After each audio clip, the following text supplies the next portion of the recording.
Am I audible?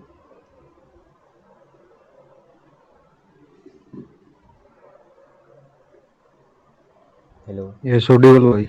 Audible, Yes, yes. audible. Okay.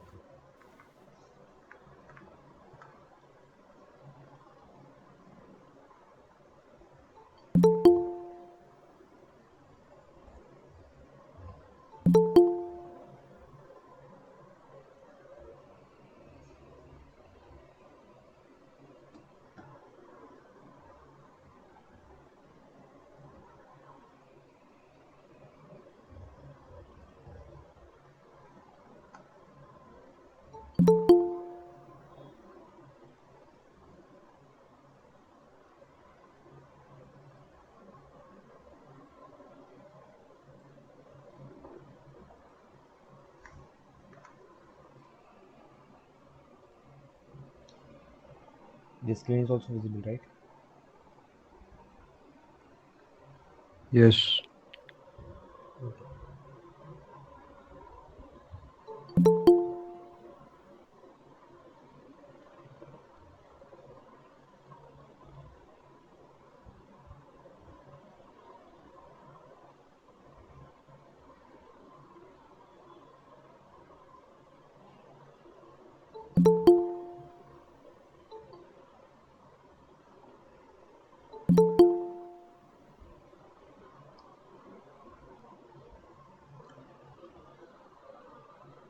Okay, friends, then we'll just start.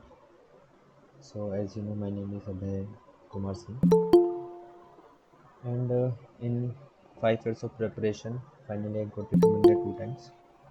So, I will just be sharing my perspective of SSB, which is inspired by many assessors, the videos which I have seen, the guidance which I have taken. So, it will, in the end, it will make your work easy. So, first of all, what they want. So SSB is all about how good you are in showing your qualities which they are looking for, and they are looking for officers like quality, as we know. Like no, every as we know that every all three assessors only get few hours only to get our to assess ourselves. So in few hours of time, no one is that good enough to judge your whole personality. So it all boils down to how good you are in showing the qualities they are looking for. So hence it is important that you get all these OLQs in your mind, and so also that is become your second nature.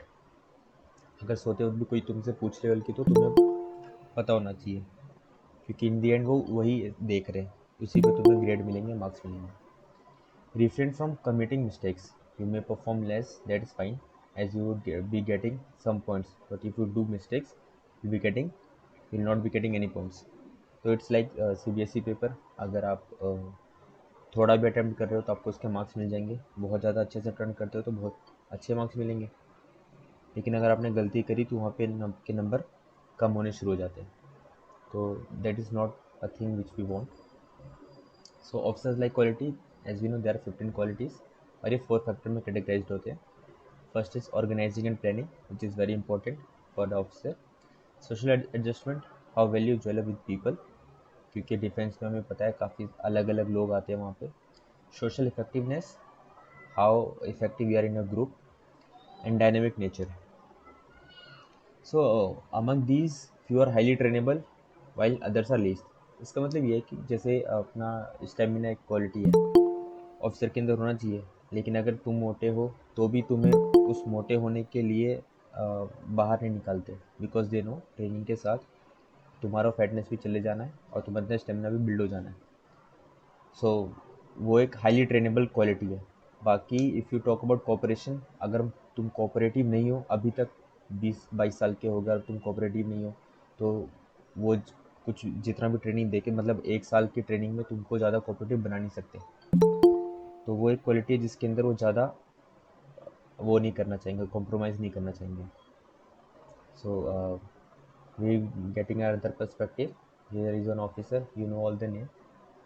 So first is the factor one, which comes from mind, which is effective intelligence, reasoning ability, organizing ability, and power expression. If you notice, एक quality मैंने red में लिखी है, एक green में और दो yellow में. इसका मतलब सिंपल है, green is highly trainable, organising ability तुम्हारी बहुत बुरी है तो भी इसके ऊपर तुम्हें वो बाहर नहीं निकालेंगे। जो ग्रीन है, they are moderately trainable, effective intelligence, अगर तुम बहुत ही पुअर हो तो ऑफ कोर्स वो तुम्हें नहीं लेंगे, लेकिन अगर अच्छी ठीक ठाक इंटेलिजेंस है तो they will take you, training के टाइम तुम्हें पढ़ा पढ़ा के तुम्हें वो ठीक कर देंगे। Fourth is power of expression. इस वाले में वो चीज़ें नहीं आती कि देख, पावर ऑफ एक्सप्रेशन में दो चीज़ आती हैं। First is how well you can communicate with people. बस इंग्लिश तुम्हारी ठीक ठाक है, अब तुम्हारे थॉट्स सामने वाले को कन्वे कर पा रहे हो, दैट्स इनफ। बट कुछ लोगों को क्या होता है, वो हकलाते हैं, दे स्टटर इन बिटवीन, तो वो चीज़ें उनको नहीं चाहिए, और वो चीज़ें चेंज भी नहीं हो सकती। सिर्फ इस वजह से ये जो पावर ऑफ एक्सप्रेशन है एक लीस्ट ट्रेनेबल क्वालिटी है। बाकी अगर इंग्लिश में थोड़ी बहुत दिक्कत है तो वो मान जाते हैं। Second comes from your heart, which includes social adaptability, cooperation and sense of responsibility. Training के टाइम वो किसी का हार्ट चेंज नहीं कर सकते। 20 22 24 साल में तुम एज अ ह्यूमन डेवलप हो जाते हो। तो ये तीन क्वालिटीज़ में make sure you are not living any doubt. उसके बाद कुछ क्वालिटीज़ आती है तुम्हारे गट से, which is initiative, self confidence, ability to influence the group, speed of decision and liveliness. Again यहाँ कुछ green, highly trainable, moderately trainable, and least trainable. So liveliness is the one which is least trainable. That is why हम बोलते हैं कि interview के time आपको हमेशा smile रखना है फेस पे, because that shows your liveliness, so that's important. उसके बाद factor 4 comes from limbs, which is determination, courage and stamina. तो इसमें stamina is highly trainable, determination moderately trainable, but courage is least trainable. अगर अभी तक आपके अंदर करेज बिल्ड नहीं हो पाई तो ट्रेनिंग के टाइम तो भूल ही जाओ, जिनके में कम करेज होता है वो तो पहले ट्रेनिंग छोड़ के भागते हैं। और लाइक वॉर के टाइम पे भी अगर तुम्हें पेट्रोलिंग पर भेजा जाएगा तो यू भी लाइक, करेज नहीं है तो बोलोगे यार मैं तो नहीं जाऊँगा पेट्रोलिंग पे, मैं तो इधर ही ग्राउंड ड्यूटी पे करूँगा, तो ये सब भी इनको नहीं चाहिए। तो while you are in SSB, अगर तुम अपने स्ट्रेंथ या वीकनेस भी बता रहे हो इंटरव्यू में, तो मेक श्योर वो स्ट्रेंथ और वीकनेसेस इन 6 लीस्ट ट्रेनेबल क्वालिटी से रिलेटेड नहीं हो। कोई बोलता है कि I am introvert, I can not jewel with people that easily, तो वो दिखाते हैं कि इसको सोशल अडेप्टेबिलिटी एंड कोऑपरेशन दोनों कम है, तो ऐसे बंदों को नहीं लेना चाहिए। तो जो भी अगर तुम स्टोरीज भी लिख रहे हो या इंटरव्यू में आंसर्स कर रहे हो या जीटीओ में टास्क कर रहे हो, तो मेक श्योर इन 6 क्वालिटीज़ पर आप कोई भी डाउटफुल चीज़ नहीं छोड़ रहे हो।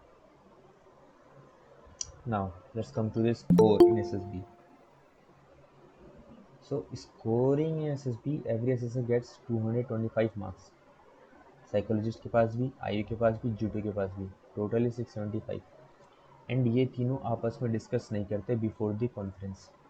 साइकोलॉजिस्ट ने क्या असेस किया वो आईओ को नहीं बताएगा, क्योंकि अगर वो बताएगा तो इस आईओ का परसेप्शन चेंज हो जाएगा पहले ही। अगर मैं बता दूँ किसी को कि एक पर्सन ए है, वो सबकी चुगलियाँ करता रहता है, तो next time you see person a sitting with anyone, तुम सबसे पहले यही देखोगे, यही सोचोगे कि लगता है वो किसी की चुगली कर रहा होगा। तो किसी के बोलने से हमारा परसेप्शन पहले चेंज होता है, इस वजह से ये तीनों आपस में डिस्कस नहीं करते before the conference. Now to be discussed in the conference you need certain marks, that is 240। अगर आपके मार्क्स 240 इन तीनों का सम करके 240 से कम है तो आपकी फाइल कॉन्फ्रेंस में खुलेगी नहीं and you will not be discussed, तो रिकमेंडेशन के चांसेस एकदम ख़त्म। Now there are individual scores, मतलब हर एक एसेसर्स कैसे स्कोर करता है। अगर उसने 60 से कम दिया है, less than 60, that means the candidate has an angularity. Angularity means a major kink in the personality. अगर किसी को 60 से कम मिला किसी भी एसेसर से, इसका मतलब है कि वो सीधा फेल है, मतलब उसको डिस्कस नहीं करेंगे। किसी भी एक से मिल गया तो उसके मेजर कुछ डाउट है, उसको डिस्कस नहीं किया जाएगा। Then is 60 to 66, which means you are failed. उसके बाद 67 to 75 is low border line, 76 to 89 is high border line, and अगर आपके नंबर 90 से ज़्यादा है तो मीन्स यू आर पास। लेकिन make sure at least one assessor must recommend you, मतलब किसी ना एक एसेसर तुम्हें 90 या 90 प्लस मार्क्स मिलने ही चाहिए। तभी आपके रिकमेंडेशन के चांसेस होंगे। फॉर एग्जांपल केस वन, तीनों सेशन ने एवरेज मार्क्स दिए 80 80 80, which is a high borderline case. इसके कट ऑफ मतलब 20 टू 40 आ रहे हैं, which is a cut off marks for confidence. फिर भी ये बंदा पास नहीं होगा क्योंकि किसी एक एसेसर ने इसको पास नहीं किया। Case two, he has got 91, 90 and 59. दो assessors have recommended him, but एक बोल रहा है कि ही हैज़ एन एंगुलैरिटी। तो इस केस में भी इसकी फाइल नहीं खुलेगी और ये सीधा फेल होगा, बजाय इसके कि दो एसेसर ने इसको पास कर चुका है। एज ए सेट 60 से कम स्कोर करना ही नहीं। नाउ एज वी नो, इतने सारे ओ का वो ढूंढ रहे एक perfect balance, but this is an ideal curve. सबके पास एक परफेक्ट बैलेंस में शायद रेयरली किसी को मिलेगा। हमारे अंदर जो क्वालिटीज़ होती हैं वो ऑफकोर्स डिफ़र करती हैं, एंड इनके बीच में एक गैप होता है जिसको हम बोलते हैं delta x, which is the trainability factor, कि आइडियल में और अभी इसमें कितना डिफरेंस है, और यही डिफरेंस को कम करने की कोशिश करते हैं वाइल ट्रेनिंग। तो this trainability factor include 7 things. First is your present level, जो कि टैट वेट और एस ये तुम्हारा साइकोलॉजिस्ट बताता है। Second and third is related, which is age and duration of training. तो इफ़ यू सी एनडीए के टाइम में तुम्हारी एज भी कम होती है और ड्यूरेशन ऑफ ट्रेनिंग भी ज़्यादा होता है, इस वजह से एनडीए में लोग इजीली रिकमेंड होते हैं। Fourth is your OIR. एक ओआईआर का यूज़ होता है फर्स्ट डे स्क्रीनिंग के टाइम, उसके बाद थ्रू आउट द प्रोसेस कहीं ओआईआर यूज़ नहीं होता है। देन इन दी एंड ये आपकी ट्रेनेबिलिटी फैक्टर को जज करने में यूज़ होता है। Fifth is socio economic background and status. इस ये भी आपका पीआईक्यू से पता लगता है। एंड इसका सिंपल एग्जांपल बोलूँ तो मान लो दो कैंडिडेट्स हैं, कैंडिडेट ए एंड बी, दोनों सीडीएस क्लियर करके आए हैं, बट कैंडिडेट ए के पापा बिजनेसमैन है, he has all the resources to prepare, but candidate B के पापा फार्मर है और उसने सारी प्रिपरेशन खुद से करी है। Now they are on the same level, तो किसने ज़्यादा ग्रोथ दिखाई है? ऑफ कोर्स कैंडिडेट बी, क्योंकि उसके पापा फार्मर है, उसके पास रिसोर्स की भी कमी थी, फिर भी आज वो उस लेवल पर आ गया। तो बी को यहाँ पे एडवांटेज मिलेगा क्योंकि वो ज़्यादा ट्रेनेबल है, उसने इतनी ग्रोथ दिखा ली है और भी आगे ग्रोथ दिखा सकता है। उसके बाद six and seventh, insight, which is how much you know about your self and motivation to become officer. ये दो चीज़ें आती हैं आपकी सेल्फ डिस्क्रिप्शन पार्ट से। एच डी साइकोलॉजी का पार्ट नहीं होता, ये एच डी तुम्हारा पार्ट होता है ट्रेनेबिलिटी फैक्टर का। इसलिए अगर तुम्हें खुद के बारे में अच्छा नॉलेज है तो लाइक 1 to 4 में you show the knowledge about your self, and fifth वाले पार्ट में the kind of person you want to be, that is your motivation to become the officer. तो आपको एच डी पे अच्छे से लिखना है to increase your trainability factor. Now will come to the screening test. तो screening test में वे grade in 3 things in terms of yes no and doubtful. Grade देते हैं, जैसे ABCD होता है, यहाँ पे वाई एन एंड डी होता है। तो स्टोरी में what they are seeing, your observation skill, the number of characters you perceive. Never say कि मैंने अ ग्रुप ऑफ पीपल देखा है, even if there are crowd, estimate the number of people in that crowd, 20 है, 30 है, 40 है, 100 है, be specific and say that number. फिर आपकी स्टोरी पॉजिटिव भी होनी चाहिए और उसमें एक्शंस भी अच्छे खासे होने चाहिए। Like story with no action just the intention, तो it not a good story. उसके बाद नरेशन, नरेशन आपका शॉर्ट एंड क्रिस्प होना चाहिए, पर आपको सबसे पहले सुनना है वो बोल क्या रहा है। नरेशन से पहले आपको बताया जाएगा कि आपको बोलना क्या है। फर्स्ट आपको नॉर्मली आपको बोलना होता है वहाँ पे कितने कैरेक्टर्स आपने देखे हैं, उनका mood mood age and sex. उसके बाद डायरेक्ट आपको स्टोरी शुरू करनी होती है। कुछ लोग वहाँ पे एक्शन भी बोल रहे होते हैं, तो एक्शन के लिए तो उन्होंने बोले नहीं है बोलने के लिए, तो वो भी एक नेगेटिव इम्पैक्ट क्रिएट करता है। Then is your power of expression. यहाँ पे पावर ऑफ एक्सप्रेशन का मतलब सिंपल ये है कि जा आप सीधा ये नहीं, एक जैसे हम बुक पढ़ते हैं एक लाइन में, वो नहीं करना। जैसे कंप्यूटर बोलता है वैसे नहीं बोलना। जब हम हिंदी में बात कर रहे होते हैं, यू विल नोटिस कि जब हमें ज़रूरत होती है स्ट्रेस करने के लिए, वी रेज आवर वॉइस, और जब हम नॉर्मल बात कर रहे होते हैं तो हमारा नॉर्मल वॉइस होता है। तो that voice modulation is important here. Giving pause in between is also important here. तो नरेशन में वो चीज़ देखना है। And while narrating, don't move your hand too much. फिर आता है डिस्कशन। डिस्कशन में मेन होता है आपका बॉडी लैंग्वेज। आपने देखा होगा, repeaters must be knowing that कुछ लोग होते हैं जो डिस्कशन के टाइम हाथ दूसरे कैंडिडेट के आगे भी लेके चले जाते हैं, तो that is not a good thing. आपको अपने हाथ अपने एयर स्पेस में मूव करना है, दूसरों के सामने नहीं। Second is cooperation. ऐसा नहीं है कि सिर्फ आप ही बोलो और दूसरों की ना सुनो, तो that is also not good thing. और बोलने के साथ साथ आपको वहाँ पर दूसरे लोगों को भी कंसिडर करना है, क्योंकि कॉमन स्टोरी पे जाना है, ये नहीं बताना है कि किसकी स्टोरी बेस्ट है। तो कॉमन कंक्लूजन तभी बनेगा जब लोगों का म्यूचुअल एग्रीमेंट होगा, और वो म्यूचुअल एग्रीमेंट आएगा जब आप दूसरों को पॉइंट्स इंक्लूड करोगे। And third is influencing the group. इनके बेसिस पे जो आपको स्कोर मिलता है प्लस दी ओ आर, उसके बेसिस पे कुछ हमारे केसेस बन जाते हैं। फर्स्ट केस इज दैट कि आपको स्टोरी, नरेशन, डिस्कशन तीनों में यस मिला है, और ओ आर आपका बेकार गया था, मतलब उसमें आपको 5, ये 5 का मतलब है वर्स्ट एंड 1 का मतलब है बेस्ट, तो उस केस में भी आपको पास कर दिया जाएगा। लेकिन अगर आपको तीनों में नो मिला है और ओ यार आप सबसे बेस्ट करके आए हो, तो भी आप फेल हो जाओ। थर्ड केस, ये काफ़ी कॉमन केस होता है, जिसमें एक में आपको डी मिला था। ज़रूरी नहीं है स्टोरी में मिले, हो सकता है आपको नरेशन में मिले या डिस्कशन में डी मिल जाए और बाकी दोनों में नो मिल जाए, एंड ओ आर आपका 1, 2 या 3 में है, तो उस केस में आपको पास कर सकते हैं। बट होता क्या है, जैसे मान लो 10 कैंडिडेट के एक डी और दो एन है, तो they place D N D N D N D N, उसके बाद on basis of O R वो आगे पीछे करते हैं, मतलब जिसका ओ आर 1 है वो उसकी टॉप रैंकिंग होगी, और जिसका ओ आर 3 है उसकी लास्ट होगी।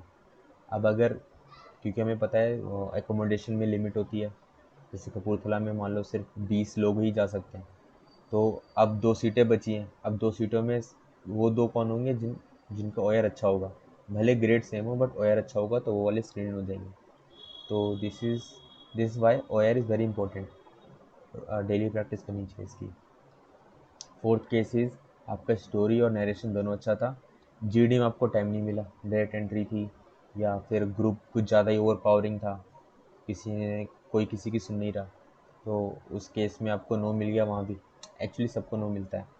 देन ओ आर भी आपका ठीक ठाक था, तो उस केस में भी आप पास कर दे जाओगे। So from my personal experience, अगर आपको जीडी में, क्योंकि डिस्कशन एक मुश्किल पार्ट होता है, अगर रिटन एंट्री है तो उसमें ग्रुप डिवाइड किया जाता है, उस टाइम आपको अच्छा खासा मौका मिल सकता है बात करने का। तो उस केस में आप बस क्या करो, try to combine the story, क्योंकि जब हम कंबाइन करें स्टोरी तो हम अपना पॉइंट तो लेते ही हैं, साथ में दूसरों का भी पॉइंट लेते हैं, और वो स्टोरी कंबाइन करने के लिए you have to listen it properly. तो जो नरेशन के टाइम आप अपना एक बार नरेशन की प्रैक्टिस कर लेना, ताकि ज़्यादा आप अपने स्टोरी के बारे में ना सोचो, और दूसरों का स्टोरीज विद चेस्ट नंबर आपको अपने दिमाग में रखना है कि इसकी थीम क्या थी, और उस थीम के ऊपर या कुछ चीज़ों के ऊपर आप जीडी के टाइम उसका चेस्ट नंबर कॉल करके, like chest number so and so had speak about this thing, let's include it also because it is matching with the other stories. तो ऐसे करके वो सुन, जैसे आप चेस्ट नंबर का कॉल करोगे वो सुन लेगा कि हाँ इस बंदे ने मेरा चेस्ट नंबर लेके मेरा पॉइंट इंक्लूड किया। ऐसे आप 3-4 के साथ कर दो, एंड एंड में जब जैसे सर पूछता है कि nominate one to net the common story, तो ये वही 3-4 लोग तुम्हें पिक करेंगे to net the common story, और वो अच्छा इंप्रेशन क्रिएट करेगा because you are able to influence the group. तो screening is all about to how you take the number from assessors hand. वहाँ 3 लोग बैठे रहते, यही 3 चीज़ें देख रहे होते हैं, आप उन सबसे अच्छे अच्छे ग्रेड ले लो और अपना अच्छा कर लो, और आप हर बार स्क्रीनिंग हो जाओगे। तो बाकी साइकोलॉजी, इंटरव्यू और जीटीओ, इसके ऊपर मैं दोबारा से प्रेजेंटेशन बनाऊंगा, and I will link every part with the OLQ, because यहाँ पे OLQ ही सबसे ज़्यादा इंपॉर्टेंट है। आप कोई भी एक्शन कर रहे हो वहाँ से वो आपके OLQ ही जज कर रहे हैं, तो उसके लिए मैं अलग से बनाऊंगा, उसमें थोड़ा टाइम लग जाएगा। बाकी meanwhile if you have some questions I will be here answering it. अगर किसी को भी कोई क्वेश्चन है तो प्लीज़।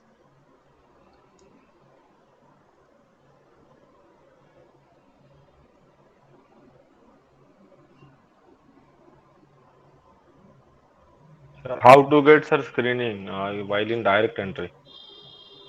डायरेक्ट एंट्री में आपका जीडी इंपॉर्टेंट हो जाता है। आपको तीनों चीज़, क्योंकि डायरेक्ट एंट्री में 350 से 400 लोग आएंगे और लेना उनको सिर्फ 20-25 है। तो वहाँ पे अगर आप जीडी में, अगर आप, मैंने ये ऑब्जर्व किया है कि जिसने कॉमन स्टोरी दिया है 90 to 95% चांसेस आर देयर कि वो स्क्रीनिंग हो जाता है डायरेक्ट एंट्री में। तो मैंने भी आपको बताया कि कैसे नॉमिनेट होना है, इंक्लूड अदर्स पॉइंट्स। आपको उसके लिए एक अच्छा लिसनर होना पड़ेगा। तो आप स्क्रीनिंग अच्छे से प्रैक्टिस करो, ताकि अगर आप अपने दिमाग में अपनी स्टोरी भी रह जाए और साथ में दूसरों की स्टोरी भी आप पिक कर सको। स्टोरी में हम ओएल की उसको कैसे ला सकते हैं? मैंने 6 उल्किस बताई ना, जैसे जो काफ़ी कोर होती है। तो मेक श्योर कि आप उस पर कोई डाउटफुल इंप्रेशन क्रिएट नहीं कर रहे। बाकी अगर आप कोई भी, आपका इंटेंशन है, लेट्स से आप किसी होटल का रेनोवेशन करवाना चाहते हो और उसकी इनकम बढ़ाना चाह रहे हो, तो ये तो आपका इंटेंशन हो गया। उसके बाद आप क्या एक्शन कर रहे हो, क्या उसमें अगर आप खुद से पहले इनिशिएटिव ले रहे हो, जैसे अगर क्लीनिंग ड्राइव भी होती है, आपने पहले एक्शन लिया, तो दैट शोज योर इनिशिएटिव। तो ऐसी चीज़ें जब आप इसके बारे में हर एक क्वालिटी को दिमाग में रखोगे ना, तो लिखते टाइम आपको खुद ही पता लग जाएगा कि अच्छा, ये करने से मेरी ये वाली क्वालिटी दिख रही है, ये करने से मेरी ये वाली क्वालिटी दिखेगी, तो उसको मैं वो लिख लेता हूँ। ऐसा अपने आप आ जाएगा दिमाग में। Okay, so अबे भाई। Abhay sir, hmm. actually recently I have been to SSB Bangalore, 17 SSB Bangalore, and that was my very first SSB. So being a fresher, I was nominated in the group और मुझे सबने nominate कर दिया था unanimously, all the 14 members. उसमें कुछ screen outs भी थे, previously screen outs, but still they didn't consider me. उन्होंने मुझे वहां से स्क्रीन आउट कर दिया। इवन मेरी नरेशन स्टोरी काफी क्रिस्प फाइन थी, बट मैंने यहाँ पे एक पॉइंट नोटिस किया। आपने बताया कि नंबर ऑफ कैरेक्टर्स को प्रिसाइज करना है, बट उसमें मैंने लिख दिया था कि I have seen a group of people. मैंने उन्हें नहीं बताया कि 4 लोग 5 लोग थे। तो क्या ये रीजन था मेरे स्क्रीन आउट होने का, या फिर और भी रीजन हो सकते हैं? हाँ, सिर्फ एक रीज़न तो नहीं होगा, ऑब्वियसली और भी रीज़न हो सकते हैं, बट जैसे भी मैंने बताया ना कि आपको क्या क्या उनको दिखाना होता है, तो मेक श्योर यू आर, आप वही चीज़ें लिख रहे हो, आप कुछ उसमें से मिस नहीं कर रहे। मैंने बताया ना, ऐसे कुछ मिस करेंगे तो नंबर तो बिल्कुल भी नहीं मिलने वाले। आपको बस नंबर उठाने हैं हर जगह से। Okay sir okay. अगर ग्रुप ऑफ पीपल में नंबर ऑफ मेंबर्स ज़्यादा हो, फॉर एग्जांपल 15 to 20, तो सर इट इज़ नॉट मतलब easy to count 15 to 20% in 30 second, because और चीज़ पे भी देना होता है। तो ये कैसे कैलकुलेट करें obviously sir? That is why they are saying observation and estimation ना। आपको ठीक है, आप प्रिसाइज नंबर ना बोलो, उनको उससे मतलब नहीं है। लेकिन अगर एक, जैसे अगर मैं आपके सामने 2 कॉपी रख दूँ, आप देख के इतना तो एस्टिमेट कर पाओगे ना कि इसमें ज़्यादा है, और हो सकता है ये 400 पेजेस हो या 500 पेजेस हो। तो वो जो हो सकता है, जो आपका यस सर। एस्टिमेशन है, वो वही देख रहे हैं। आप एस्टिमेट कर दो 20 पीपल, भले वहाँ पे 30-40 हो, कोई दिक्कत नहीं है। Okay sir. Sir number of sir number of character में मल्टीपल कैरेक्टर लिख सकते हैं क्या? नहीं नहीं, you have to specify the number of characters you are seeing. Multiple, a group of people, a crowd of people, ये सब नहीं बोलना ना। ओके। सर मैंने Danik एक sir, जगह sir, पढ़ा था लिखा हुआ कि मतलब कभी स्टोरी में मूड नेगेटिव नहीं लिखना, क्योंकि नेगेटिव मूड हो जाएगा और नेगेटिव कंडीशन है तो पीडीएफ वगैरह में पढ़ा है कि सरेंडर हो जाएगा मूड, तो हमेशा पॉजिटिव ही रखना है। कुछ ऐसा भी है क्या?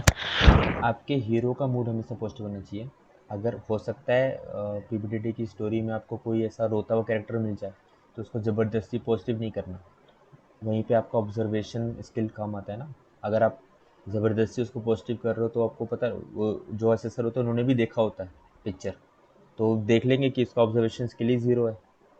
तो आप उसको, अगर आप, आपका जो मेन कैरेक्टर है उसको हमेशा पॉजिटिव रखो, बाकी कोई दूसरा साइड कैरेक्टर है उसको आप नेगेटिव रखो, कोई दिक्कत नहीं। ठीक है सर, लेकिन अगर जैसे कोई एक्सीडेंट की पिक्चर है, वहाँ पे जो मेन कैरेक्टर होगा उसे तो पॉजिटिव रख सकते हैं ना, क्योंकि वो एक्सीडेंट की हाँ, कंडीशन से बाहर आना होगा फिर उसे।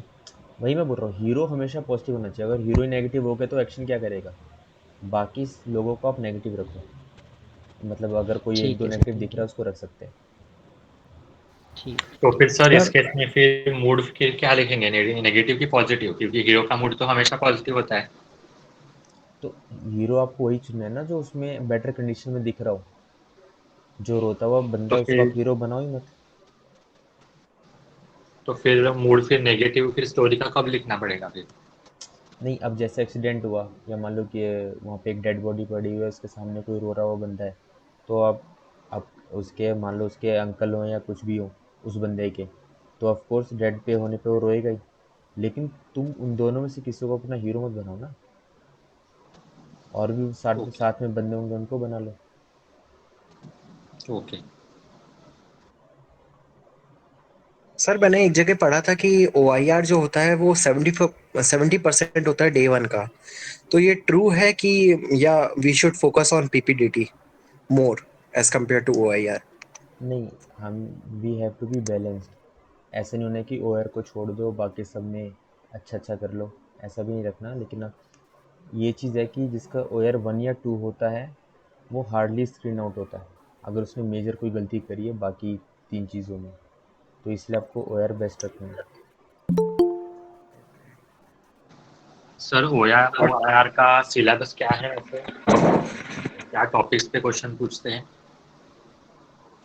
देखो तीन कोई एक फिक्स सिलेबस तो नहीं है, बट जैसे अपना रीजनिंग एबिलिटी तो वर्बल नॉन वर्बल क्वेश्चंस होते हैं। इसमें कुछ चीज़ें फिक्स होती हैं, जैसे आपका जंबल वर्ड्स हो गए या सीक्वेंस वाला हो गया, या फिर कोई 1-2 मैथ्स के क्वेश्चन हो जाते हैं, फिर क्यूब एंड डाइस वाले होते हैं। तो इस कुछ अगर आप कुछ ओआर सेट सॉल्व करोगे ना तो आपको अपने आप आइडिया हो जाएगा।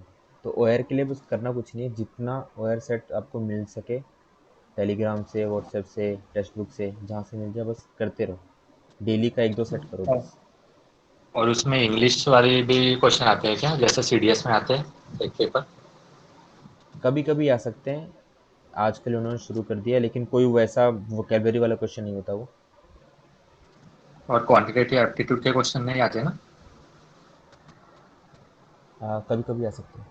अभी कपूरथला में मुझे मिला था। ओके। भाई आपने पर्सनल इंटरव्यू के लिए कैसे तैयारी की थी? मतलब बीच में कभी ऐसा होता है कि वो out of the box question पूछ लेते हैं सर, तो एकदम से नर्वसनेस हो जाती है, तो वो कंडीशन कैसे डील करें? हाँ, ये हो सकता है, वो क्वेश्चन कुछ भी पूछ सकता है। तो पहली चीज़ हाँ। है कि आंसर करने की जल्दबाजी में मत रहो। अगर कुछ ट्रिकी क्वेश्चन अच्छा। पूछ लिया है तो यू कैन हाँ। Take some time, 1-2 minutes is fine. But उसके बाद आप ढंग से जवाब दो उसका। कुछ ऐसा वेग सा आंसर या जल्दबाजी में कुछ भी बोल दिया फिर बाद में तुम रिग्रेट कर रहे हो कि अरे यार तो मेरे को बोलना नहीं चाहिए था, ये वाली चीज़ें मिस्टेक मत करना। सर सर ऐसा होता डायरेक्ट एंट्री में तो रिपोर्टिंग ज़्यादा होती है, तो पीपीडीटी की स्टोरी रीड की जाती है या फिर नहीं? जो आपने लिखा है ना स्टोरी, वो तो कभी रीड नहीं की जाती। इस वजह से जो आपको स्पेस मिला ना लिखने का, तो उसको आप पूरा फिल कर दो। भले दिमाग में कुछ आए ना आए, उसमें आप अपना फिल तो कर मे दो। बी पॉसिबल कि I have written a story, लेकिन बाद में जो टाइम मिलता है नरेशन से पहले का, तो मैंने मेरे दिमाग में उस टाइम एक न्यू आइडिया आया है, एक अच्छा आइडिया आया है स्टोरी का। तो क्या मैं अपनी स्टोरी पूरी नरेट करने टाइम चेंज कर सकती हूँ या फिर it has to be a same base? पूरा चेंज नहीं कर सकते, क्योंकि आपने वहाँ पे एक्शन भी लिखा हुआ है ना ऊपर। तो उस एक्शन की वजह से वो या वेरीफाई हो जाता है कि आप वो सेम स्टोरी बोल रहे हो या नहीं बोल रहे हो। और अगर थोड़ा डाउट होगा तो सामने आपकी पर्ची उठा के पढ़ भी लेगा। तो ये वाली चीज़ नहीं करनी। आप बस अपना मन बना लो अच्छे से, 1-2 मिनट और लेके अपना मन बना लो कि क्या थीम लेनी है। वो लिखने के बाद अब जो आपको बीच में टाइम मिलता है ना, उसके ऊपर आप और एक्शंस जोड़ सकते हो उसके अंदर, या कुछ चीज़ें मॉडिफाई करनी है वो कर सकते हो, पर पूरी स्टोरी चेंज नहीं करनी। सर PIQ फॉर्म में जैसे अचीवमेंट्स के सेक्शन रहता है, तो उसमें सर जैसे अपन लोग स्पोर्ट्स का डालते हैं, तो वो कितना बेनिफिशियल रहता है हमारे सिलेक्शन के लिए? देखो, स्पोर्ट्स खेलना इज़ गुड, मतलब हो सकता है तुमने कोई स्कूल लेवल पे कुछ जीता ना हो, या तुम स्कूल की टीम में ना हो, इट्स फाइन। वहाँ पे आगे जो लिखा होता है ना कि रिप्रेजेंटेड स्कूल, कॉलेज, यूनिवर्सिटी, वहाँ पे एक डैश लगा दो। बट राइट स्पोर्ट्स, क्योंकि हमें पता है कि सारे लोग कुछ ना कुछ स्पोर्ट्स खेलते ही हैं, तो उसमें अपना एक स्पोर्ट्स को लिख दो, उसके बारे में नॉलेज ले लो। बाकी ऐसा मेरा भी कोई बड़ा कुछ अचीवमेंट था नहीं, बट फिर भी रिकमेंड होते हैं ना। सर सर OIR में कितने क्वेश्चन सही होने चाहिए जिससे 1 और 2 में रैंकिंग हो जाए? 90% से ज़्यादा हो तो 1, 80% से ज़्यादा हो तो 2। सर एक क्वेश्चन और है, जैसे अभी भैया ने पूछा कि स्पोर्ट वगैरह के बारे में लिखे या ना लिखे। तो सर मैं अगर अपना पर्सनली बताऊं तो मैंने मतलब स्कूल लेवल पे किसी और स्पोर्ट में रहा हूं और बाहर दूसरी स्पोर्ट में रहा हूं, तो ऐसे डबल स्पोर्ट लिख के वो समझेंगे कि बंदा एक ही चीज़ पे फिक्स नहीं है, तो उससे कुछ फर्क पड़ेगा? अरे फिक्स है या नहीं है, देखो हम स्पोर्ट्स क्यों खेलते हैं? अपनी इंजॉयमेंट के लिए ना। तो जी फिक्स जी रहने ना रहने से कुछ फ़र्क ही नहीं पड़ता। हमको नेशनल टूर्नामेंट थोड़ी खिलवाना है, मिल्खा सिंह थोड़ी बनाना है तुम्हें, तुम्हें ऑफिसर बनाना है। बिल्कुल। तो बस अपना तुम्हारा पार्टिसिपेशन है, भले वो कैजुअल हो तो वहाँ पे लिख दो। अगर वो पूछता है क्वेश्चन तो बता देना कि हाँ मेरा कैजुअल था। ओके। तो प्लस अगर हम लोग अगर जो सर भी स्पोर्ट्स मेंशन करते हैं तो उसके तो बेसिक रूल्स भी पता होने चाहिए, like in school and colleges generally अगर फ्रेंड्स के बीच में खेल रहा है तो उतना रूल्स फॉलो करते नहीं हैं हम लोग। तो क्या ये हाँ, ज़रूरी है कि अगर कोई भी स्पोर्ट्स मेंशन किया जा रहा है तो उसके डिटेलिंग हमें पता होनी चाहिए? ऑफ कोर्स उसके लिए गूगल है ना, पूरे रूल्स उसमें देख लो, प्रिपेयर कर लो अपने स्पोर्ट्स का सेक्शन। और एजुकेशनल अचीवमेंट्स भी मेंशन कर सकते हैं या फिर सिर्फ स्पोर्ट्स एंड ऑल? उसमें लिखा होता है जो आपका फर्स्ट पेज पे जो कॉलम होता है ना एजुकेशन वाला, उसमें लिखा होता है, लास्ट में कॉलम होता है आउटस्टैंडिंग अचीवमेंट इफ एनी, तो वहाँ पर आप मेंशन कर सकते हो। सर जैसे पीआई की फॉर्म में फादर और मदर की वो पूछी जाती है, ऑक्यूपेशन पूछी जाती है। तो अगर जैसे किसी के गवर्नमेंट सर्विस में, तो वो मतलब क्यों पूछा जाता है पीआई की फॉर्म में? वो व्हाई इट इसलिए इज पूछा था ना, रिटन दैट आपके। आपने प्रेजेंटेशन पूरी देखी थी? जी सर। कौन सी सर? मैंने भी एक प्रेजेंटेशन दिखाई थी, वो आपने पूरी देखी थी ना? चलो मैं प्रेजेंटेशन का नहीं लिंक सर, दोबारा डाल मैं दूंगा, सॉरी सर, लेट ज्वाइन हुआ था। कोई बात नहीं। तो उसमें एक ओके फैक्टर सर। होता है, ट्रेनेबिलिटी का फैक्टर होता है, सोशो इकोनॉमिक बैकग्राउंड। तो उस वाले में जो आप लिखते हो फैमिली के बैकग्राउंड के बारे में, वहाँ से आपको पता लगता है कि इसका बैकग्राउंड कैसा था। अब मान लो दो कैंडिडेट है, एक है अभय है और एक है सारांश। अब अभय के पापा बिजनेसमैन है, मतलब दोनों सीडीएस क्लियर करके पहुंचे एसएसबी के लिए। अब अभय के पापा बिजनेसमैन है, इसके पास सारे रिसोर्सेज है, तो इसने अच्छे से पढ़ाई करके सीडीएस क्लियर करी। लेकिन सारांश के पापा फार्मर है, अच्छे इतने अच्छे रिसोर्सेज नहीं थे इसके पास, फिर भी इसने अपनी हार्डवर्क से मेहनत करके सीडीएस क्लियर करके एसएसबी देने आया। तो किसने ज़्यादा ग्रोथ दिखाई है? ऑफकोर्स सारांश ने ज़्यादा ग्रोथ दिखाई है, तो इसको एक वहाँ पे एडवांटेज मिलेगा ट्रेनेबिलिटी फैक्टर में। क्योंकि आप भले अपने अच्छे अच्छे नंबर ले, अगर आप ज़्यादा ट्रेनेबल ही नहीं हो तो फिर आपको रिकमेंड नहीं करता। तो अगर आपके ट्रेनेबिलिटी फैक्टर हाई है तो आपके रिकमेंडेशन के चांसेस भी बढ़ जाते हैं। सर मेरी लास्ट एसएसबी में मैंने पीपीडीटी के बाद जो डिस्कशन होता है उसमें ज़्यादा पार्ट नहीं लिया था, मतलब सिर्फ नंबर ऑफ कैरेक्टर्स बता दिए थे। लेकिन उसके बाद शायद स्क्रीन आउट हो गया था मैं। तो अगर ओआईआर अच्छा गया हो, 1 रेटिंग आई कौन हो, सी तो एंट्री थी? अगर आप जीडी में ज़्यादा पार्ट नहीं लेते। कौन सी एंट्री सर थी? एंट्री थी, एफकेट एंट्री थी, एफकेट एंट्री थी। अच्छा, कितने रिपोर्टिंग और कितने स्क्रीनिंग थे? उसमें अप्रॉक्स 170 टू 180 रिपोर्टिंग थे और स्क्रीनिंग 40 हुए थे। तो रिलेटिवली यहाँ पे तो सर जैसे मैं ये पूछना चाहता हूँ कि ओआईआर में रेटिंग 1 आई और आप ज़्यादा जीडी वगैरह में पार्ट नहीं कर पाए एकदम, क्योंकि वहाँ फिश मार्केट ऑलरेडी हो जाता है एज यूजुअल। तो आपने सिर्फ नंबर ऑफ कैरेक्टर्स बता दिए या आपने थीम एकदम बता नहीं पा रहे हैं, आप एकदम चुप बैठे हैं, थोड़ा कुछ प्रॉब्लम हो सकती है या आप स्क्रीन हो जाएंगे अगर ओआईआर के बेस पर। तो ग्रुप, तुम्हारे ग्रुप से और भी कोई स्क्रीनिंग हुआ था या नहीं? सर एक बंदा हुआ था, वो उसने तो एक तो उसने इंग्लिश में बोलते समय वो हेजिटेट हो गया था और सिर्फ उसने हिंदी में ऐसी स्टोरी आधी सुना के और कंप्लीट कर दी थी, लेकिन उसको नॉमिनेट किया गया था। तो इसका नॉमिनेट हो मतलब गया है था वो और कुछ, उसने इसका कॉमन मतलब है नरेशन किया कुछ था। तो तो मैंने एक चीज़ वहाँ पे ऑब्जर्व की कि जो जिसको नॉमिनेट करते हैं वो मोस्टली उसी को स्क्रीन करते हैं और बाकी का एकदम देखते ही नहीं है वो क्या उसका परफॉर्मेंस है, कैसे वो कर रहा है। जो नॉमिनेट हुआ है कॉमन स्टोरी के लिए उसी को ज़्यादा फोकस कर रहे थे वो लोग। ये वाला फैक्टर तो तब होता है जब रिपोर्टिंग ज़्यादा हो और उनको कम स्क्रीनिंग करना हो, तो ये जीडी में ये वाला फैक्टर आ ही जाता है। तो इस वजह से मतलब अच्छा। आपको, जैसे जीडी के टाइम उसने कुछ तो किया होगा ना, तभी वो नॉमिनेट हुआ होगा। तो आपको भी सिर्फ कैरेक्टर के अलावा कुछ और भी कंट्रीब्यूट करना चाहिए था। और बाकी अगर आपने बाकी स्टोरी नरेशन और ओआर आपका अच्छा है तो ऑब्वियसली वहाँ पे आप स्क्रीनिंग हो भी जाओगे। Okay okay sir sir, thank जैसे यू। नॉमिनेट करते हैं ग्रुप वाले, जैसे नॉमिनेट कर रहे हैं, सर अपन ये बोल सकते हैं कि I think in this group I am I nominate my self to narrate the common group story, मतलब मैं खुद बोल दूं कि अपने आप की मैं कॉमन स्टोरी नरेट देखो, करूं, सेल्फ ऐसा कर नॉमिनेशन तो सकते हैं। कभी नहीं करना। सेल्फ नॉमिनेशन कभी नहीं करना। एक होता है सेल्फ प्रोक्लेम्ड लीडर, वो आपको नहीं बनना। दूसरे आपको एक्नॉलेज करे एज अ लीडर, वो ज़्यादा इंपॉर्टेंट है। तो वही चीज़ देख रहे होते हैं इन्फ्लुएंसिंग ग्रुप में ना, कि अगर आपको दूसरे नॉमिनेट कर रहे हैं तो हाँ, आप में वो लीडर वाली चीज़ जो है वो बाकी लोगों में भी दिखी है। लेकिन आप खुद ही हाथ खड़ा करो, ये जीपी में भी नहीं करना। जीपी में बोलते हैं कि अच्छा किसी एक को नॉमिनेट करो ग्रुप सोल्यूशन देने के लिए, तो वहाँ भी कुछ बंदे अपना हाथ खड़ा कर देते हैं कि मैं दूंगा मैं दूंगा। वो भी नहीं करना कभी, सेल्फ नॉमिनेशन कभी नहीं करना। आपने पीपीटीटी अच्छा किया है, चुप होके बैठ जाओ, wait for somebody to nominate you. Sir मेरा सर एक क्वेश्चन है। डाउट है। ओके सर, पूछ लीजिए। ओके सर, वायर से रिलेटेड एक डाउट है बेसिकली। प्लस माइनस के क्वेश्चन आता है, उसमें बॉक्स बने रहते हैं कि 2 डिजिट को ऐड करना है, बॉक्स बने रहता है। तो मैं ये समझ नहीं पा रहा था कि उसको जो वायर का जो आंसर शीट रहती है तो उसमें कैसे लिखना रहता है, कि उस बॉक्स की जो पॉइंट्स है ये लिखो कि पूरा प्लस करके उसमें दिखा दो, क्योंकि जगह तो बहुत कम रहती है उसमें। नहीं नहीं, उसमें दो वहाँ टाइप के नीचे, क्वेश्चन रहते हैं, एक्स वाई जेड रहता है तो चलो लिख दो। नीचे में जो हाँ बॉक्स ओके। बने होते हैं ना, सबसे नीचे जहाँ पे आपको प्रॉपर आंसर लिखना होता है, हम्म, सिर्फ वो वाली वैल्यूज़ लिखनी होती हैं। हम्म, लेकिन अब ये काम आसान हो गया, अब वो खुद ही ऑप्शन दे देते हैं। अब आपको या तो OMR मिलेगा या फिर उस ऑप्शन में से 1 2 3 4 लिखना होगा, तो वाला अब डाउट नहीं आएगा आपको। सर आप कोई स्पेसिफिक बुक रिकमेंड करेंगे ओआईआर के लिए?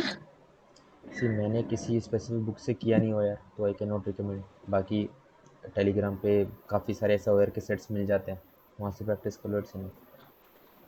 सर मेरे 2 डाउट हैं। Thank you. तो सर ओआईआर में सर रफ वर्क करने के लिए सर कुछ स्पेस मिलता है?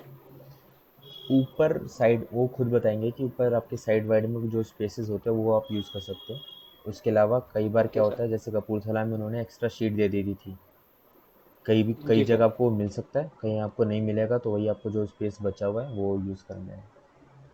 सर एक डाउट हो रहा है सर, मेरे सर पर्सनली मतलब 10th में 90% मार्क्स है और 12th में 54% मार्क्स है। तो सर इसका नेगेटिव इफेक्ट पड़ेगा सर मेरी परफॉर्मेंस पे वहाँ पे, मतलब और जो मैं उसमें मतलब ऑफ कोर्स पड़ेगा। पर्सनल लाइक इंटरव्यू में जब मैं जाऊँगा। 10th में आपके 90% थे, और आपको वहाँ से पता यस लग सर। गया कि अब आप वहाँ थोड़े मेच्योरिटी थोड़ी आ जाती है, आपको पता आ गया NDA है या फिर मेरा कॉलेज वगैरह है, इससे मेरा कैरियर डिसाइड होना है। जी उसके बाद अगर आप 12th में कुछ 54% लेकर आते हो, तो यहाँ पे आपको क्वेश्चन किस पे आएगा, सेंस ऑफ रिस्पॉन्सिबिलिटी, जो कि एक कोर क्वालिटी ओके है। सर। तो उस पे सर मैं मतलब हाँ, आपका जी जस्टिफिकेशन होगा। मैं ये नहीं बोल रहा हूँ कि बिल्कुल ही क्वेश्चन उठ जाएगा, जी खत्म जी हो जाएगा वहाँ पे, ऐसा नहीं होगा। जी लेकिन आप जो आप आंसर देते हो ना, उसके ऊपर अगर वो सेटिस्फाई हो गया, तो आपके सेंस ऑफ रिस्पॉन्सिबिलिटी में डाउट क्रिएट नहीं होगा। लेकिन अगर वो आंसर नहीं सर है जैसे तो हाँ बोलो। Yes sir. सर जैसे कि मैंने एफकेट फर्स्ट अटेम्प्ट में क्लियर किया और उसके अलावा मैंने मतलब 2-3 एग्जाम और क्लियर किए हैं, कंपटीशन के एग्जाम वो तो सही है, कंप्लीटली क्लियर आउट किए हैं। बस जी वो ये पूछेगा कि जो ड्रॉप हुआ है उसका रीज़न क्या है।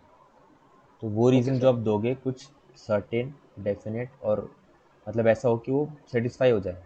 और कोई जेन्युइन रीज़न भी हो तो चलेगा, वरना आप कुछ रीज़न बना भी सकते हो, क्योंकि सिग्निफिकेंट ड्रॉप है, कुछ 70-80% होता तो समझ भी आता। तब वो देख लेना, क्योंकि वही ओके वाला सर। फैक्टर यहाँ पे पॉइंट आउट होगा, सेंस ऑफ रिस्पॉन्सिबिलिटी। उधर आपको डाउट क्रिएट करना ही नहीं है, तो कोई आप अच्छा सा ओके आंसर सर। देना। सर मेरा क्वेश्चन है, जैसे टैट में हमारा 12 स्टोरी लिखनी होती है, तो हम 6-7 स्टोरी तक तो कंटिन्यू रहते हैं, फिर एकदम से एक ऐसी पिक्चर आती है कि लाइक माइंड चल ही नहीं रहा उस पिक्चर को लेके। तो फिर देन इस सिचुएशन में क्या करें, कि मतलब कैसे डील करें, लाइक पिक्चर जो हमने प्रैक्टिस की थी उसके आउट ऑफ द कुछ आ गई है। सॉरी, फिर से बताना। सर जैसे टैट के टाइम पे हमारी स्टोरी 12 लिखनी होती है, तो हम्म, एक तो हमारी प्रिपेयर्ड रहती है। अब 6-7 स्टोरी हमने अच्छे से लिख दी, फिर एक ऐसी पिक्चर आती है जो हमने डील ही नहीं किया था अभी तक, जो हमने प्रैक्टिस के टाइम पे नहीं लिखी है। तो फिर उस टाइम पे कैसे डील करें उस सिचुएशन को, कि लाइक क्विक कुछ। हाँ, उस टाइम पे क्या होगा, कुछ ना कुछ थीम तो आ जाएगी तुम्हारे दिमाग में, है ना। अब दो केसेस हो सकते हैं, या तो हो सकता है तुम्हारे बिल्कुल ही न्यू थीम हो, कुछ ना कुछ तो आइडिया क्लिक करेगा दिमाग पे। हो सकता है ये बिल्कुल ही न्यू हो, तुमने कभी इस पर काम ही ना किया हो। तो उस केस में फटाफट अपने मोटिवेशन पे, मतलब जो ये आपका स्टोरी पिक्चर है वहाँ पर आ जाओ। उसके बाद गिव एक्शंस, उनको मेनली एक्शंस ही देखने होते हैं कि आप कर कैसे रहे हो, क्या कर रहे हो, इंटेंशन हाँ तो जी। क्लियर है लेकिन कर कैसे रहे हो उसके लिए एक्शंस लिखना इंपॉर्टेंट होता है। तो मेरे साथ भी हो गया था ये, एक कोई टैंक जैसा था वहाँ पे पिक्चर और कुछ वो खराब सा पड़ा था और पीछे एक सोल्जर दिख रहा था, तो एकदम से कुछ क्लिक हुआ नहीं उसमें कि ये हो क्या रहा है यहाँ पे, और ऐसा भी लग रहा जैसे वो टैंक फंसी भी हुई है, कुछ ऐसा लग रहा था। तो बस मैंने नॉर्मल उस पर ड्रिल पे स्टोरी बना दी थी, और उस ड्रिल के अंदर क्या कैसे होता है जो मैंने मतलब हमने मूवीज़ में देखा हुआ है, यूट्यूब पे देखा हुआ है, क्या क्या एक्शंस होते हैं, तो बस वो एक्शंस उसमें डाल दिए अच्छे से। ओके सर, जैसे एक इसी इसी उसमें सिनेरियो में लाइक हम टैट स्टोरी लिख रहे हैं, अब ऐसे जैसे कोई नई पिक्चर आ गई कि हमें लाइक उसमें पर्टिकुलरली हीरो हम डिफाइन नहीं कर पा रहे हैं कि लाइक नेगेटिव ही पिक्चर है वो, तो चलो टैंक वाली में आपने ड्रिल पे बना दिया।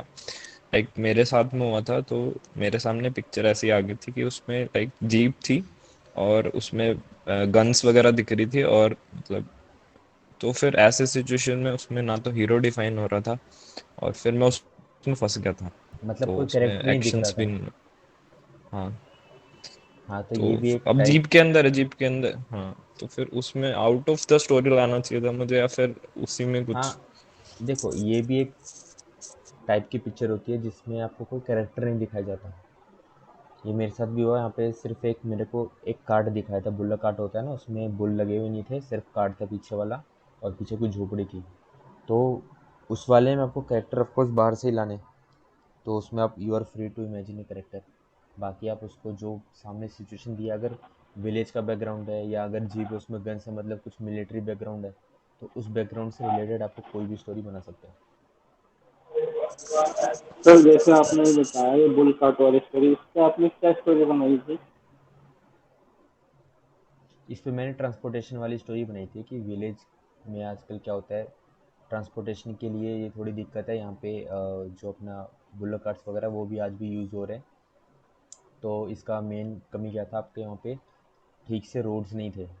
तो जो मेरा हीरो था उसको मैंने अब आईएएस में बना चुका था उसको।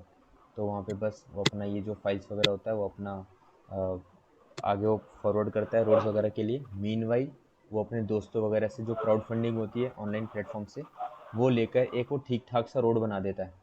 कच्चा रोड बोल सकते हैं उसको, सिर्फ पत्थरों से। उसमें कॉस्ट भी कम लगती है और आपको जल्दी बन जाता है। और कुछ टाइम बाद वहाँ पर वो उसका जो रिपोर्ट होता है वो कंसिडर हो जाता है, एंड एक रोड बन जाती है ठीक से। अंडर एक वो स्कीम भी है और आपकी एक जो ग्रामीण कुछ सड़क योजना करके है, तो उसके अंडर वो सड़क बन जाती है। एक ये तो टीएटी मोस्ट में जो लास्ट वाली अपने पास ब्लैंक स्टोरी आती है, तो उसके लिए कैसे करें? यानी उस स्टोरी को ऐसे लिखना चाहिए कि जैसे अपन ने लास्ट वाली जो 11 स्टोरी लिखी है, तो उसी के बेसिस पे उसी की तरह लिखनी चाहिए नहीं ना? नहीं नहीं, जो आपने गैरेज स्टोर लिखी है उससे बिल्कुल भी डिफरेंट होना चाहिए। आप करो क्या, आप खुद से अपनी 3 से 4 स्टोरीज प्रिपेयर करके रखो, यानी क्योंकि मैंने ऐसे बोल रहा हूँ, जैसे यानी जैसे उसी लेवल की होनी चाहिए या फिर उससे डिफरेंट होनी चाहिए, जैसे 11 स्टोरी मैंने जिस लेवल पे लिखी है। देखो बेटर होगा अगर वो आपके पीआईक्यू से मैच कर रहा है। मान लो अपने पीआईक्यू में स्पोर्ट्स में या लिखा हुआ सर है कि मैंने वॉलीबॉल और क्रिकेट खेला हुआ है, तो आपकी जो हम्म। लास्ट स्टोरी है वो मे बी आप क्रिकेट पे मान लो आपने कुछ मैच ऑर्गेनाइज कराया हो, या आपका टीम अपने आप टीम के कैप्टन रहे होंगे, आपने कुछ वो किया होगा, तो वो चीज़ आप वहाँ पे लिख हम्म। सकते हो। क्योंकि जब जो चीज़ आपने करा हुआ है ना पास्ट में, तो उसमें आप ऐसे ऐसे डिटेल्स लिख लिख पाते हो जो बाकी लोग नहीं सोच पाएंगे। जैसे मैंने कभी क्रिकेट खेला नहीं, तो मैं वो डिटेल नहीं लिख पाऊंगा जो आप लिख पाओगे। तो वो जो डिटेल होते हैं ना, डिटेल और एक्शंस, वही आपकी स्टोरी को यूनिक बनाते हैं। तो इसलिए अगर जो अपने मतलब पास्ट सर में किया हुआ अचीवमेंट है लिख वो सकते वाली हैं उस करो। पर, क्या सो? अचीवमेंट लिख सकते हैं, जैसे मैंने अपने ट्रेनिंग के टाइम में गोल्ड मेडल जीता तो वो ब्लैंक स्टोरी में इंक्लूड कर सकता हूँ भाई। हाँ, तो आप एम रखो कि मुझे वो गोल्ड मेडल जीतना था, तो फिर अपने वो ट्रेनिंग के टाइम पे या जो भी आपने मेहनत वगैरह करी, आपने कैसे मेहनत करी, वो आपका एक्शन पार्ट बन जाता है। तो उसमें आप ऐसे ऐसे डिटेल लिख पाओगे तो ऐसे से खुद इंप्रेस हो जाएगा। उसके बाद वो आपकी अचीवमेंट है। कुछ भी स्टोरी लिखने के लिए हीरो के पास एक मोटिवेशन होता है ना, हमें एक हीरो को कोई टास्क या कोई मोटिवेशन देना है उसे कुछ काम करने के लिए, वो हमारा होता है इंटेंशन। उसके बाद हम क्या करें, वो होता है हमारा एक्शन। तो इंटेंशन पहले क्लियर करो और एक्शन में आप ज़्यादा से ज़्यादा एक्शन डालो। जैसे सर कभी कभी रोल कुछ ऑफ होता है कि कुछ पिक्चर्स नॉर्मल रहता है, उसमें कुछ हर्डल्स होता ही नहीं है। तो कुछ ऐसे सर बोलता है कि पिक्चर्स में थोड़ा एक्शन लाओ, थोड़ा हर्डल्स इंक्लूड करो, लेकिन अनवांटेड कुछ प्रॉब्लम नहीं डालना है। तो अनवांटेड प्रॉब्लम और हर्डल्स में बेसिकली डिफरेंस क्या है? देखो, हर्डल मतलब हो गया कि कुछ प्रॉब्लम है, कुछ एक्सीडेंट हो रखा है, या फिर सोसाइटी में कुछ उल्टी सीधी चीज़ें हो रही हैं, तो वो आपकी एक प्रॉब्लम बन जाती है। दूसरा होता है आपको खुद से कुछ करना है। आप मान लो मेरे को भी दिखे थे, सिर्फ 2 कैरेक्टर थे और पीछे एक बिल्डिंग थी बड़ी सी। मुझे लगा वो कॉलेज की बिल्डिंग है। तो वहाँ पे नॉर्मली क्या होता है, हमारे आजकल का सीन यही है कि लोग ग्रेजुएट होने के बाद अपने घर में बैठ जाते हैं और सिर्फ गवर्नमेंट जॉब्स की प्रिपरेशन में लगे होते हैं। तो वो कर क्या रहे हैं, उन्होंने सारी पढ़ाई लिखाई कर ली, उसके बाद वो अनएम्प्लॉयड बैठे हुए हैं और इंडिया का अनएम्प्लॉयमेंट रेट बढ़ा रहे हैं, which is not a good thing. तो इसके ऊपर मैंने स्टोरी लिखी थी कि वो खुद प्राइवेट में एम्प्लॉयड होता है, वो जाता है, वो बताता है कि प्राइवेट में भी पर्क्स हैं, वहाँ भी डेवलपमेंट अच्छे से हो पाती है। और उसने एग्जाम्पल भी दिया कुछ लोगों का जो जॉब के साथ साथ जो उनकी बाकी चीज़ होती है, जैसे किसी को आईएएस वगैरह बनना है, तो जॉब के साथ साथ भी वो अपना एग्ज़ाम निकाल लेता है। तो उस चीज़ों पे मैंने स्टोरी बनाई थी। तो इसमें कोई मेजर प्रॉब्लम नहीं डाला मैंने, लेकिन एक चीज़ें थी जो सोसाइटी में एग्जिस्ट करती हैं, और उस हीरो का इंटेंशन था कि बस को ओवरकम करना। कोई ना कोई टास्क तो देना ही सर पड़ेगा सबसे आपको। ज्यादा हम्म। सर जैसे जीटीओ जीटीओ में जैसे स्ट्रक्चर वगैरह होते हैं वो कहीं पे हमें मिलते नहीं, तो बीइंग अ फ्रेशर हम फिर जीटीओ के लिए कैसे मतलब प्रैक्टिस करें? देखो, उसके लिए तो आपको किसी इंस्टीट्यूट में जाना पड़ेगा, सामने से करना पड़ेगा। लेकिन मैं एक सेशन करूँगा, उसमें होता क्या है, जीटो में बेसिकली आपका कैंटिलीवर ही लग रहा होता है, एक कंसेप्ट है। तो उसमें आपको बस एक सपोर्ट ढूंढ रहा होता है और एक रेजिस्टेंस ढूंढना होता है। अगर नहीं मिल रहा तो आपको बनाना होता है, जो आपके पास बल्ली और रस्सी होती है उसे आपको बनाना होता है। तो ये चीज़ें अगर आप जितना ज़्यादा प्रैक्टिस करोगे ना, उससे ये वाली चीज़ें आएंगी। अगर आप इंस्टीट्यूट जाओगे, वहाँ पे उनके पास डिफरेंट डिफरेंट स्ट्रक्चर्स रहते हैं। तो जीटो के लिए तो वहाँ वही एक बेटर ऑप्शन है, बाकी वीडियो से तो ज़्यादा कुछ समझेगा नहीं। और सर अगर स्पेक्टेकल्स है तो जीटीओ में फिर टास्क वगैरह करते समय फिर प्रॉब्लम हो सकती है क्या? क्या है? अच्छा, स्पेक्स। स्पेक। हाँ कोई हाँ। कोई दिक्कत नहीं है। और जो आप इंडिविजुअल अच्छा। ऑब्स्टिकल करोगे तब आप निकाल सकते हो। अगर आपको ज़्यादा नंबर ज़्यादा है स्पेक्स का, तो फिर आप उसको पहन के रखो और अच्छे से करो। इंडिविजुअल ऑब्स्टिकल में गोल ये नहीं है कि मुझे 10-12 करने हैं। उसमें गोल होता है कि आप किसी एक स्ट्रक्चर को आप छोड़ नहीं रहे हो। मान लो आप बहुत मोटे हो और आप रोप क्लाइंबिंग कर नहीं सकते, तो ऐसा तो उसको स्किप नहीं करना। थोड़ा सा कोशिश वहाँ पे कोशिश करके दिखा दो जीटीओ को कि हाँ मैं कोशिश कर रहा हूँ, पर मैं कर नहीं पा रहा हूँ। लेकिन अगर आप एकदम छोड़ दोगे ना, तो करेज वाले में वो डाउट लिख सकता है वो। तो हमें वो डाउटफुल चीज़ें क्रिएट नहीं करे, वो भी करेज में। करेज हमारी कोर क्वालिटीज़ होती हैं। तो वहाँ पे मुझे डाउट क्रिएट करना नहीं, तो बस मैंने ट्राई किया, छोड़ दिया, उसके बाद आगे बढ़ा। तो वो बोले समझेगा कि हाँ ठीक है, वो अभी मोटा है, इसको ट्रेनिंग में पतला कर लेंगे। ओके। सर ठीक। रोल ऑफ आर्मी बैकग्राउंड क्या मायने रखता है एसएसबी में, मतलब रोल कैसा होना रोल चाहिए कैसा आर्मी होना का? चाहिए आर्मी का? इसका कोई रोल नहीं होता। इसका कोई रोल नहीं होता। प्रीति शुक्ला प्लीज म्यूट। नहीं मतलब सर जैसे फैमिली बैकग्राउंड आपका आर्मी है तो वो अफेक्ट कितना करेगा आपके सिलेक्शन रेट को? देखो, इसमें बस वो ट्रेनेबिलिटी का फैक्टर होता है, सोशो इकोनॉमिक बैकग्राउंड। उसमें अगर आपका आर्मी बैकग्राउंड है, मान लो पुलिस भी बैकग्राउंड है, तो बस वो ये चाहते हैं कि जो भी आपका फैमिली बैकग्राउंड है उसके बारे में आपको पूरी नॉलेज हो, आप सेल्फ अवेयर्ड हो। बाकी ऐसा ऐसा नहीं होता कि अगर आप ब्रिगेडियर के बच्चे हो तो आप पहले अटेम्प्ट में या आपको पास ही पास करना है। ऐसा कुछ उसमें नहीं होता। बस आपका क्या है, क्वेश्चन नंबर ऑफ क्वेश्चन बढ़ जाएंगे। अब आप आर्मी से हो, आपके पापा आर्मी में, तो दे एक्सपेक्ट यू कि आप आर्मी के बारे में तो कम से कम अच्छे से जानो। तो जो भी उनके कमांड्स है, प्रोक्योरमेंट है, जो पापा की पोस्टिंग्स है, और पापा ने कहाँ कहाँ काम किया है, रैंक स्ट्रक्चर्स क्या होते हैं, ये सब आपको डेफिनेटली पता होना चाहिए।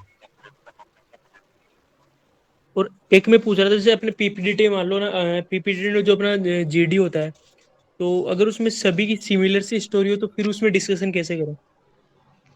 हाँ, होता है, सिमिलर सी स्टोरी हो सकती है, लेकिन 100% तो सेम नहीं होगा। थीम सेम होगा, एक्शंस डिफरेंट डिफरेंट हाँ। होंगे। तो करो क्या, वहाँ पे हमें मैंने बताया ना, कंबाइन करनी है बस स्टोरीज को।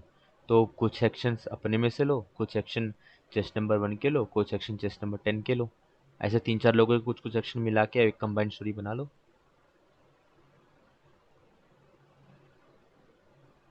ओके अगर एक्शन सेम भी है, मान लो चेस्ट नंबर तुम्हारे और चेस्ट नंबर 10 के एक्शन सेम भी है, फिर भी बोलो कि मैं चेस्ट नंबर 10 के एक्शंस को इंक्लूड करूँगा, तो वो खुश हो जाएगा कि हाँ तुमने इसका पॉइंट कंसिडर किया।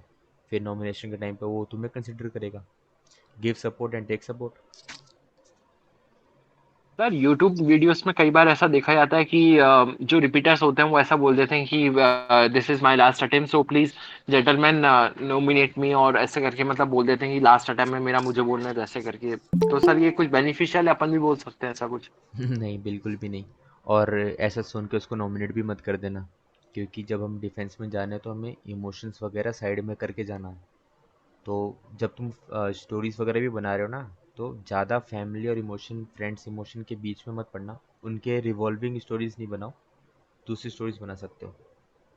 तो इमोशंस को साइड करके वहाँ पे अपना गेम खेलना। सर पेरेंट्स के ऑक्यूपेशन में अगर गवर्नमेंट सर्वेंट है तो फिर गवर्नमेंट सर्वेंट लिखेंगे कि उनका जो मतलब पोस्ट है वो लिखेंगे? गवर्नमेंट सर्वेंट क्या होता है? मतलब अगर गवर्नमेंट सर्वेंट है तो फिर उनका पोस्ट लिखेंगे कि आप सिर्फ गवर्नमेंट सर्वेंट लिखेंगे तो चलेगा? वो कई बार क्या होता है, वहाँ पे आपको डिक्टेट किया जाता है कि अगर आपके पापा गवर्नमेंट में एम्प्लॉयड है तो लिख दो गवर्नमेंट जॉब, ऐसा करके। तो वो वहाँ पे पे अटेंशन कि वो वहाँ पे क्या बोल रहे हैं, उनके हिसाब से लिखना है। स्पेसिफिक मतलब स्पेसिफिक अगर कोई मतलब पोस्ट है तो वो लिख सकते हैं क्या? वो चीज़ें वो बताते हैं। जब आप PIQ भर रहे होगे ना, तो वहाँ पर आपके सामने एक बंदा रहेगा, तो वही बताता है कि हाँ। आपको स्पेसिफिक लिखना है या जनरल में लिखना है। जैसे मेरे पापा आर्मी आर्मी में थे, तो उन्होंने बोला कि अगर आर्मी में है तो आर्मी, अगर सर्विंग है तो लिख दो सर्विंग इन इंडियन आर्मी या सर्विंग इन आर्मी, और ब्रैकेट में उनका पोस्ट। बाकी अगर किसी के टीचर हैं तो राइट टीचर, और किसी गवर्नमेंट जॉब है तो वहाँ पे लिख दो गवर्नमेंट जॉब, ऐसा करके उन्होंने बताया था। डिफर कर सर सकता है जैसे बोर्ड अभी टू बोर्ड। एफकेट के सर जैसे अभी एफकेट का जो फॉर्म आया, मतलब जो उसमें सिलेक्शन हुआ है सर, उसमें एक फॉर्म आया है, मतलब उसमें कैंडिडेचर क्वेश्चनरीज ऐसे करके लिखा हुआ है। हम्म। उसमें सर मतलब फादर और मदर का वो लिखना है अपन को, ऑक्यूपेशन लिखना है। तो मेरे फादर सर आर्मी से रिटायर होके रेलवे में सर्विंग है अभी।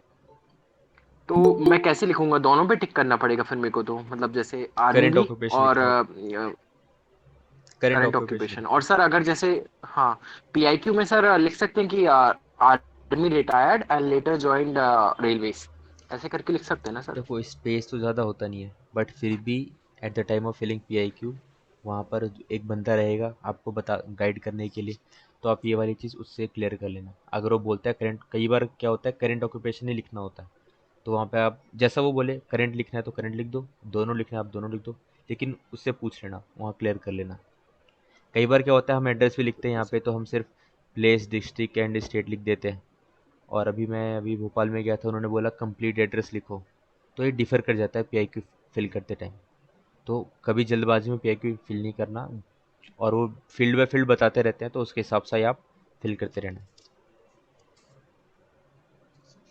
सर इंटरव्यू के टाइम में मतलब जो भी एजुकेशनल क्वालिफिकेशंस है, क्या उसके रिलेटेड क्वेश्चंस आ सकते हैं कुछ?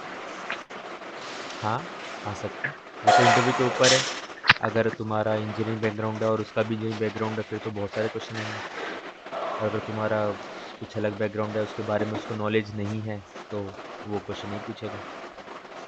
और क्या इंटरव्यू के लास्ट में मतलब ऐसा पूछा जाता है कि do you want to ask something या फिर ऐसा कुछ?